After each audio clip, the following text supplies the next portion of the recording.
अस्सलाम वालेकुम। 5 class page number 57 environment watch. ये हमने रीडिंग करनी है। फ्लड्स के बारे में पढ़ना है हमने। फ्लड्स सैलाब, फ्लड्स कहते हैं सैलाब।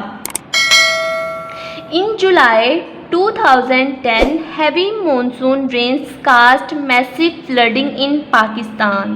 जुलाई 2010 में बहुत ज़्यादा जो बरसात की बारिशें हैं उनकी वजह से बहुत बड़ा सैलाब आया था पाकिस्तान में।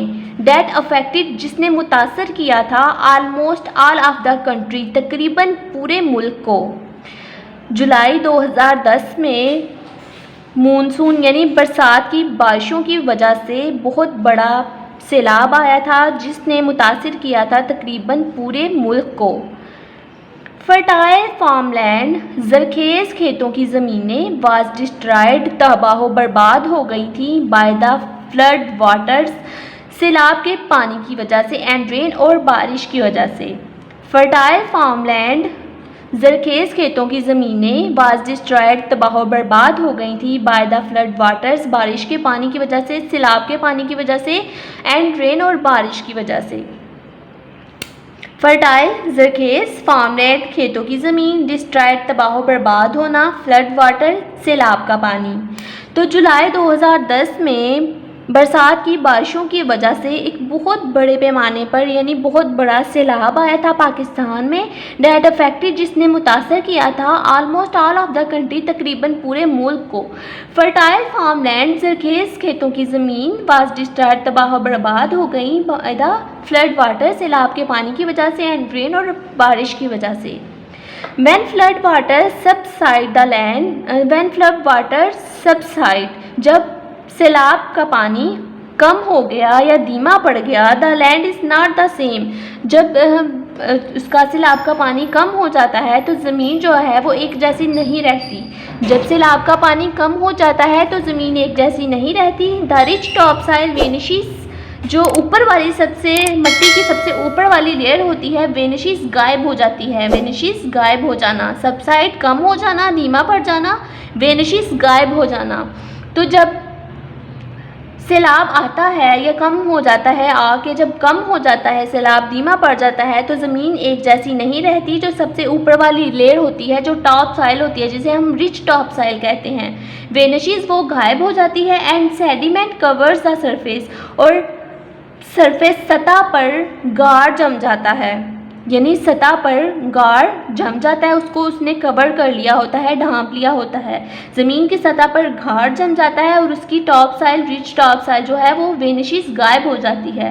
It takes years for the soil to become enriched again, फिर सालों लग जाते हैं मट्टी को दोबारा जरखेज़ होने में। It takes years for the soil to become enriched again, मट्टी को दोबारा जरखेज़ होने में फिर सालों लग जाते हैं। Beautiful rocks, These rocks have been here for millions of years. ये वाली जो रॉक्स हैं, चट्टानें जो हैं, वो तकरीबन बहुत सालों से यहाँ पर मौजूद हैं, बहुत सालों से ज़मीन पर मौजूद हैं। They have contributed to the beauty of the earth. वो ज़मीन की खूबसूरती में बहुत हिस्सा ले रही हैं, ये ज़मीन की खूबसूरती बढ़ा रही हैं। Is man improving what nature has given us? क्या मैन, जो आदमी जो है, इंसान, वो बेहतर बना सकता है, जो नेचर ने हमें दिया है उसे बेहतर बना सकता है। रॉक्स कहते हैं चट्टानों को। आप लोगों ने देखा होगा कि ज़मीन, किसी जगह पे जब ज़मीन की खुदाई होती है तो वहाँ से बड़ी बड़ी वो निकलती हैं, चट्टानें निकलती हैं, उन चट्टानों से बहुत सी चीज़ें निकलती हैं। आप लोगों को पता है कि हमारे जो मिनरल्स हैं वो हमें ज़मीन से मिलते हैं। रॉक्स, जो चट्टानें होती हैं, वो भी हमें ज़मीन के अंदर से मिलती हैं।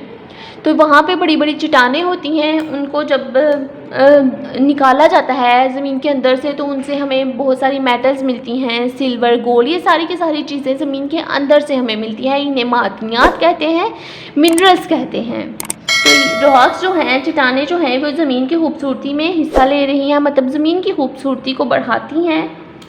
यहाँ तक आप लोगों ने करनी है रीडिंग, समझ के करनी है आप लोगों ने। और साथ आप लोगों ने ये वर्ड्स मीनिंग लर्न भी करने हैं और राइट भी करने हैं।